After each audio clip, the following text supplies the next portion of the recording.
mga idol, luto tayo ng abalong daw. Lagyan natin bawang, sibuyas, luya. Yan. Tawagin sa amin to sa lugar namin, abalong. Pag dito sa Maynila, talbos ng gabi Yan Konting paminta.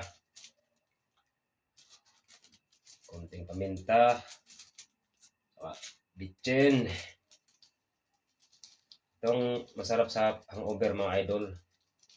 Ito ang niluluto namin sa probinsya noon. Dito sa Manila, bihira lang ito kumakain ng mga tao dito. Kaya, abangan nyo mamaya mga idol. Ay, magluluto ako.